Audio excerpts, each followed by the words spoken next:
Hello and welcome everybody to our LinkedIn Live. For those who do not know me, my name is Caroline Dillon. I manage content for procurement leaders, and today I am absolutely delighted to be joined by David Loseby, ex-Group CPO of Rolls-Royce and soon to be Managing Director of Barker's Procurement. Today, David and I are going to delve a little bit deeper into the topics of change, transformation, with a specific focus on the topic of cognitive diversity. We're going to look at how all of this can help businesses, and particularly procurement, gain a competitive advantage. Cognitive diversity, change, transformation, and essentially thinking differently, these are all things that procurement have really had to push, and they have become at the forefront of the procurement agenda. And this is also something that we will be discussing in our new webinar series taking place this month, which has actually taken inspiration from David's work on cognitive diversity. So with that in mind, David, I was wondering if maybe we could start with you giving a little bit of a background and helping kind of contextualize this whole thing for our audience today. Certainly, thanks, Caroline. Yes, I suppose I would probably start off by saying I have quite a diverse background myself, coming into procurement probably mid-career. So probably like many people had a different background, or in fact a different start in life. Mine was as a chartered surveyor in construction and property, and then moving through into procurement. But I think also along the way, having worked in lots of different countries, as in lived and worked there for many years, and the recognition that different cultures and backgrounds bring a richness, in a sense, to the way in which programs and projects are realized. But I think also having worked multinationally in many organizations, both in the public and private sector over many years, again, that sort of diversity of thinking has been a common thread, if you like, through my career. I think the one thing that I would say is also that perhaps I do recognize myself as a bit of a pracademic. And what I mean by that is I'm a practitioner, but also an academic, and doing a PhD in behavioral science and applied cognitive psychology. So I guess I'm probably one of those strange animals that probably recognizes the real world as well as the academic world. And with that, I will say no more and pass back to Caroline. Thank you, David. I like the pracademic. That's actually a good summary of it. And that actually leads nicely to my next question, because, you know, we may have already heard about cognitive diversity. Our audience may have already heard about it, but I would wager that probably quite a lot are not 100% sure what we mean by cognitive diversity. So maybe if you could start by giving us a little bit of a definition, and then we can maybe move on to how this fits within procurement. Yes, certainly. I think it's hugely important, because there is a lot of when people talk about diversity and inclusion. I mean, clearly there are the well-known ones in terms of gender, race, etc. Are quite well known. But I think there are other diversity inclusion sort of, how can I put it, attributes such as cognitive diversity and indeed social diversity too.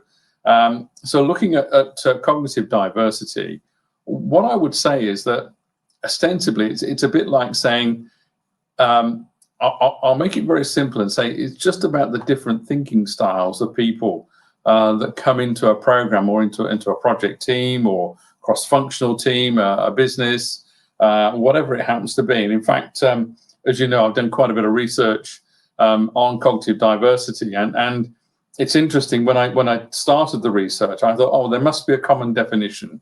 And lo and behold, there wasn't one. In fact, in the white paper that I'm writing, I actually cite 10 different definitions from 10 different academic people and institutions, ranging from all sorts of things to, different characteristics, personalities, values, attitudes, beliefs, experience, education, natural ability, different thinking styles, skills, experience, background, and so the story goes on.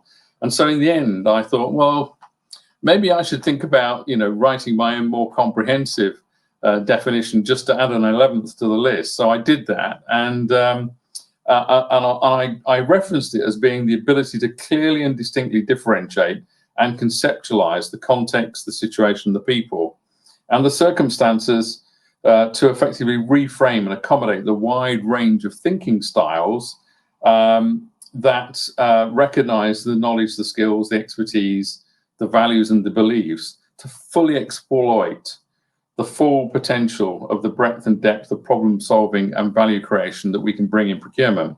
So it's significantly more comprehensive, but I think in some ways what that's attempting to do is to try and get people to understand the expansiveness of what we term as being cognitive diversity, and it is hugely expansive. And I think sometimes people sort of get quite sort of, how can I put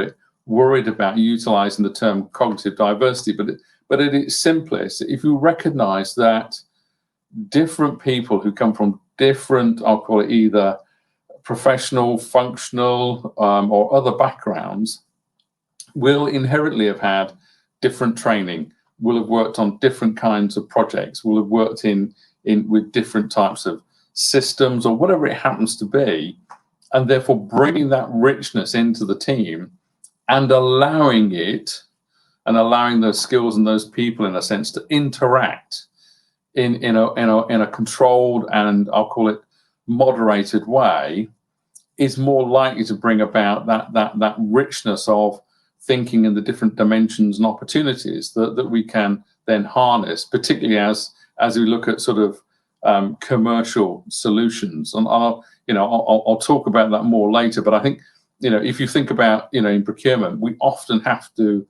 form cross-functional teams from across the business. That is a perfect example of bringing in cognitive diversity, but allowing it, in a sense, to, how can I put it, properly and fully articulate and integrate into the problem solving and the decision making process. Brilliant. And I mean, you've just touched upon it a little bit there, in terms of the relevance of cognitive diversity for procurement. But I was wondering if we could maybe kind of focus a little bit more on the strategy aspect. If I guess first side of the question, why is it truly important for the function to consider cognitive diversity and consider adopting this? And second part of the question, which areas really does cognitive diversity have the strongest impact on? Certainly. I think, if I take the first part of the question, at a strategic level, if I utilize the term, if we simply apply, I'll call it, the rational and logical thinking to the way in which we might develop a strategy, and particularly if we're doing that, let's say, in terms of a category that might be, for argument's sake, marketing or something like that, there's a very good chance that we will miss some of the things that should come through a category like that. In terms of strategically, we're starting to think about, how can we engage with the sort of the creative content, how can we sort of connect with the if you like, the target audiences and those sorts of things. So the strategy, in a sense, therefore needs to be a lot broader, a lot more comprehensive. And I think as a consequence of that, that strategic thinking, if we're not careful, and in fact, there is a term called bounded rationality. A guy called Herbert Simon defined this back in the 1940s. But in other words, if we simply use our own experience, then we're bounded by that level of experience. What we have to do, in a sense, is take all the experiences and therefore expand the boundaries and the scope of what we could then create and develop. And that's why it's truly important at a strategic level, because if we then start to think about not just, and I'll use a very simple example just to illustrate it, if we're thinking purely in terms of, so what are the cost savings, but actually what we miss fundamentally then is the opportunity to grow sales, to have an amazing marketing campaign, which all marketers, want to get rewarded and recognized for, then we've missed a huge chunk of opportunity within what we're doing. And so therefore, bounding effectively, in a sense, our thinking to purely and simply what we know is very limiting. And that's the simplest way I can probably articulate it. I think in terms of the other areas, in other words, where can we most, how can I usefully use this and deploy this when we think about the procurement function? There are a number of very, how can I put it, I'll call it lucrative areas that we can think about right from the beginning in terms of the way in which we upskill, the way in which we bring talent into the profession. And in fact, I had a conversation, actually, funny enough, with a C-suite director this morning, funny enough, talking about that very self-same thing about challenging, how and where we bring the talent in for the next generation of procurement professionals and supply chain professionals. So not sticking with the stereotypical, well, actually, we just want the STEM type sort of candidates. That's all we want. Actually, it's quite clear that the EQ, the emotional intelligence piece, is hugely important. Yet if we simply go and harvest, maths and engineering graduates and economics graduates, we're not necessarily going to get that. And so therefore, we're missing a huge talent pool if we're not careful, and, dare I say, making our teams significantly less cognitively diverse. And so by doing that right from the outset, the whole sort of bringing in, developing the talent, upskilling people is an obvious key area. I think furthermore to that, then you would add then very quickly the likes of supplier relationship management. You would add, the areas of risk management, hugely important in terms of having that diversity of thinking. So there's some very obvious areas where procurement would immediately benefit from by taking cognitive diversity on board, and I'll call it thinking about it more proactively rather than letting it happen by accident, because I think that's probably the worst thing that we could do.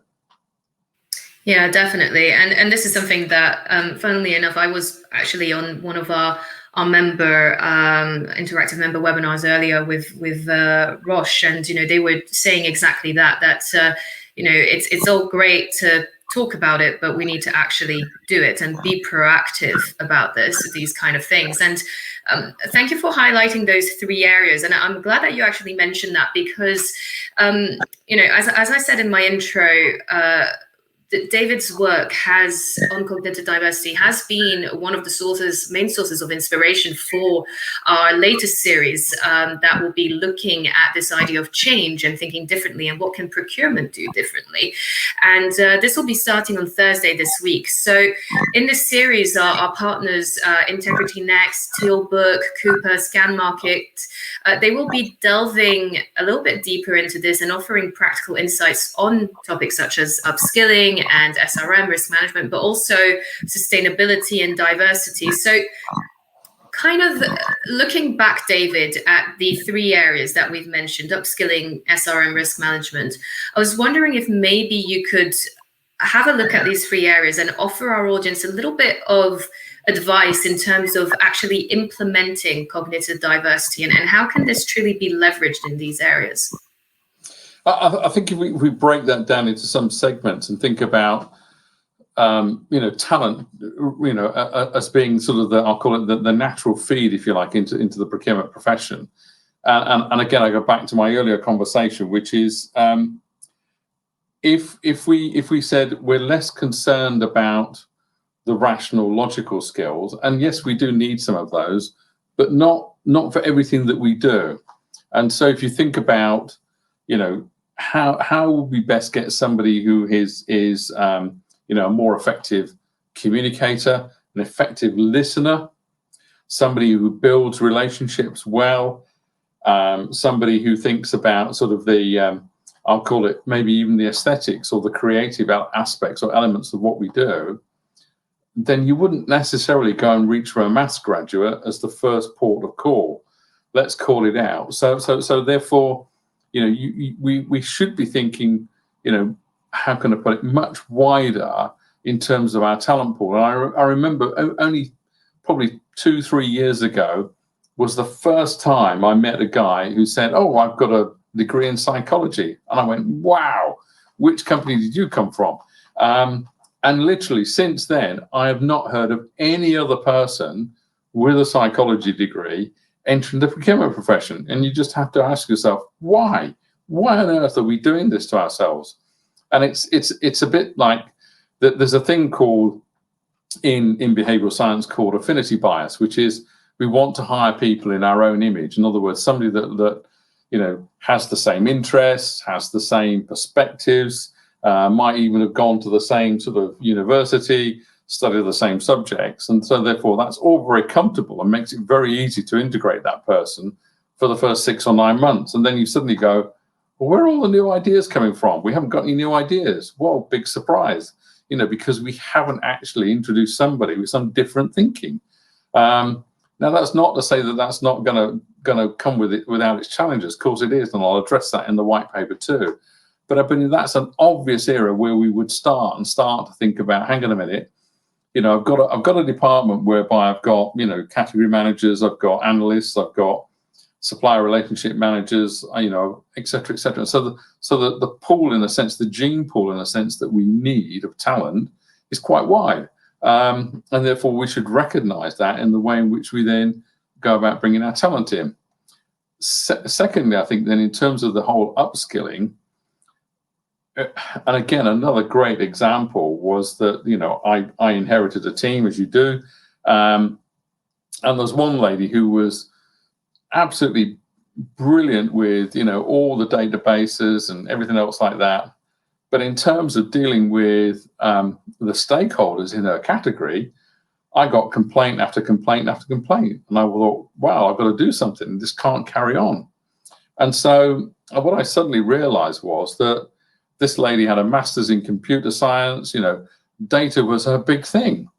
But actually, the reality was we put a square peg in a round hole. So therefore, as a leader, I had to then recognize that actually her skills were better utilized somewhere else.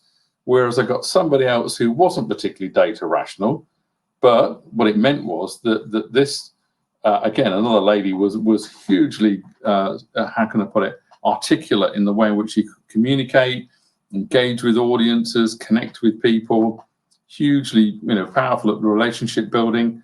And so we swapped that out, changed the figurehead in terms of, leading the category.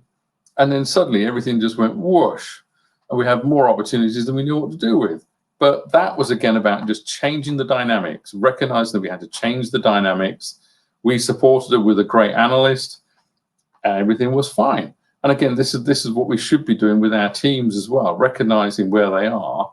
But there are certain other people who say, I want to acquire these skills, or I need these skills to do this particular role.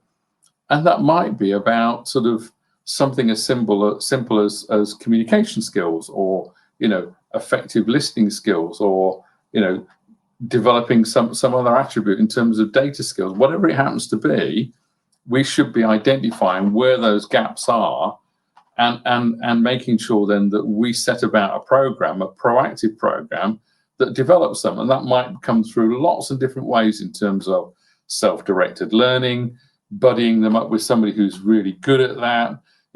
There's different ways in which we can do this, but I think we just have to understand what it is that we're asking people to do, because recognizing setting somebody up to do something which either they're not either skilled, confident, capable of doing, then actually we're not getting the best out of that person. And secondly, we're not going to be particularly, how can I put it, well recognized by our stakeholders. And then thirdly, we're doing damage to that individual because we're actually building up their confidence. And so, there are many things that we need to address in that space that are hugely important. And the thing is, as I say, having taken people out of different roles and put them in other roles, I find it quite interesting then that suddenly they go whoosh, and their engagement, their productivity, the benefit to the organization is hugely powerful.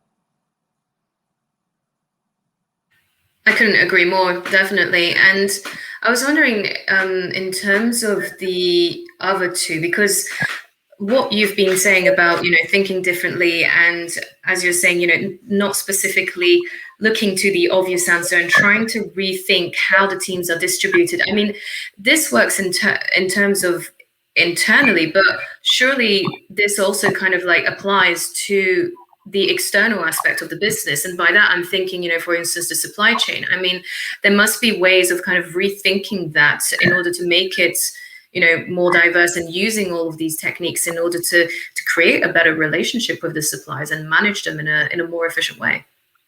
I mean, absolutely. And again, the recognition that we do need cognitive diversity, particularly when you're in situations whereby there are many situations whereby we're asking the supplier to collaborate with an organization to either find, new innovative ways of doing things, to develop joint intellectual property, thinking about different ways of actually structuring and delivering some service or some goods. And so therefore, when we do this, if particularly, I'll give you an example. If you think about the role sometimes of procurement, we could describe ourselves as what we call the bridge spanners. In other words, the bridge between two different and distinctly different cultures, organizations, processes, systems, whatever. But you need those people as the connectors, and they connect, if you like, into those two different, how can I put it, almost ecosystems, for want of a better word. That they are the connector, but they're hugely important because I'll give you again another simple example, which is I can give people an academic research paper, 30, 40 pages long. I'll give it to them and I'll go, give me 1 or 2 pages of what you think of the salient points for practitioners. And they'll go, well, I don't know where to start. What would you want me to do with this? It's written in a language I don't understand. Now, that's my job as a pracademic, to go in there and go, right, I'll harvest this, this, and this. I know exactly where to look in the paper, and I can do it in a day. I can give it to some people, you come back to them in 2 weeks, and they haven't even started because they don't know where to start. So it is about having those people that can, what I call, make sense and translate from one group to another group. And that's a hugely important skill, recognizing that it's quite likely that different organizations will have even sometimes small differences in culture, or even large differences in culture, small differences in processes, large differences in processes. The important thing is to recognize that there are differences and they need to be addressed. So it's a bit like, if you like, one company speaks in French and the other company speaks in Swiss, German.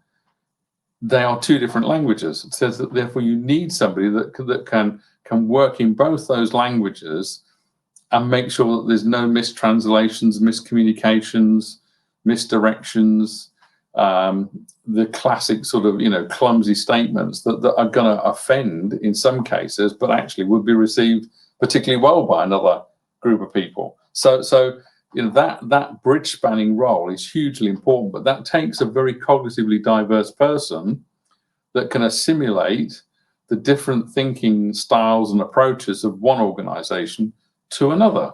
And therefore they are in that role for a very specific reason, which is they can understand what it is and assimilate what needs to happen and how to facilitate sessions, how to present communication, how to play back communication. So again, it's a bit like saying one message doesn't fit all. So if we put one message out on COVID to the whole world, they go, well, you don't understand my situation. You don't understand how I'm being affected.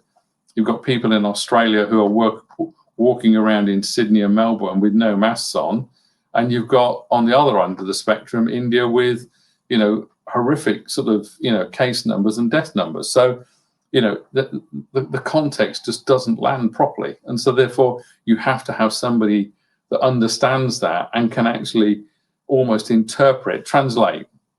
It's the term that I use. To make sense and translate is hugely important. And in supplier relationship management, that is one of the key skills that I would identify as being an absolute critical skill for that particular role, irrespective of which organization it sits in. Yeah, definitely. And we've actually had quite a lot of interesting comments there, from our audience, agreeing with you and saying that it's management and leadership, they do need to change their way of thinking and in order to deal with the new issues. And that takes me to my final question, really, to help us wrap up. Issues such as, obviously, risk has really become at the forefront, and we've been discussing that a lot, within procurement leaders, but also outside. And also the issues of sustainability, which is something that our partner Integrity Next will be discussing a little bit further on Thursday. But I'm curious to hear your opinion, David, on how, we've talked about thinking differently. We've talked about hiring different people and hiring essentially the right people for the role, even if originally the traditional view kind of goes against that. How does all of this help us in a situation like nowadays where COVID is still very much here and we still need to think about the risk management side of our business? How does it help us with that? I think it helps us in many ways because, again, one of the things, having recently having had to deploy a business continuity plan, having to initiate prior to the pandemic, which everybody sort of took a sharp intake of breath out, where I said we need to just press the button and we need to do a dry run on our business continuity plan. Everybody went, well, we've never done that for years. So I said, no, we've never been in this situation for years. So let's go do it. And hugely beneficial, because had we just simply applied what I call the rules, let's apply the rules, then, we would have been sitting there with actually a situation whereby when we enacted our business continuity plan, not all the systems worked. Not everybody went home with their laptops at the night time. All those kind of things that you discover, shall we say, in a sense, in a live dry run where you initiate the text messages that go out at 6:30 in the morning and everybody goes, oh, it's real. Those sorts of instances whereby people suddenly realize that actually there needs to be a different approach. And one of the things that's come to the fore recently is enterprise-wide risk management. So thinking about this in different ways with different systems and different approaches is hugely important, because also what within that as well is thinking about, what's the risk appetite of our organization versus the risk appetite of our supply chain. And the chances are that they're not the same. So you have to understand that. So, understanding those things, understanding, when we say that, we want a business continuity plan, everybody goes, okay, then that's great, good, business continuity plan, super, right, okay, I'll get that out. The thing is that for some suppliers, a business continuity plan is, I'll phone the operations director and tell him we've got a problem. In one organization, say like Rolls-Royce, is a very structured plan with high levels of detail, phone numbers, details are checked, regularly, and all those kind of things. So therefore, our people internally within, let's say, Rolls-Royce would be, well, everybody's got the same, haven't they? And you go, oh, no, they haven't. And so the problem is that when you discover this sort of, oh, wait a minute, we're calling it business continuity plan, but they're not quite the same things. And so, you end up in this situation whereby this sort of, how can I put it, understanding the different, how can I put it, variations and variability in that area is hugely important, because people call something by one name, which they think translates to exactly the same in all organizations, is not true. So again, it's about stripping back some of the assumptions, getting through to so what does this really mean? Explain to me. And I think also then making sure that people understand, in terms of, be it Rolls-Royce or any other organization, this is what risk means to us. So I'm gonna help explain so that you can understand what it is that's important to me and what would present a risk to me. And therefore, you may not see that in the same way, because your organization has a different set of risk parameters, and you're concerned about different things that are inbound into your organization, and you're not so concerned about the outbound piece. Hang on a minute, that's my inbound piece, but you're not concerned about that because that's your outbound piece. You see what I mean? So suddenly the dynamics of the whole situation changes. And so therefore that's why people who are more cognitively diverse are likely to say, oh, hey, wait, when they talk about inbound, that's not our inbound, that's something completely different. And so getting that understanding and getting the understanding around, terminology, what are the metrics and the impacts, and what's the risk appetite, and how do we capture this, and what's the frequency. I mean, another thing that we recognized very early on in my tenure at Rolls-Royce was that actually financial data is often at least 6 months out of date. In a pandemic, financial data that's 6 months out of date is bad news, basically. It's too late to do anything. So therefore, we had to initiate different things to accommodate a very different sort of, I'll call it, perspective altogether. And I think that's where the thinking then really has to kick in. This is where the diversity of thinking is truly significant and can bring huge amounts of value. Yes, completely agreed. And I'm afraid that's all the time we have for. It's a huge topic. We could probably talk about this for another hour or so. But David, thank you so much for joining us. To all of you, wherever you're joining us from, whether it's the morning, the afternoon, the evening, thank you so much for joining us as well. As I've said previously, if you want to find out more, please register to our series. But also, David, as he has mentioned, has been working on a white paper, and we will be releasing this at the end of the month. So keep an eye out for that. And also, if you want to hear a little bit more from David, he will be also speaking at our event in May on the 25th, Innovation in Digitalization and Tech. And David will be speaking with one of his old colleagues from Rolls-Royce about leadership and about, that change and about implementing all of these different ways of thinking. So again, David, absolute pleasure. Thank you so much for joining us today. And all of you, take care of yourselves and look forward to seeing you soon. Thank you very much. Thank you. Take care.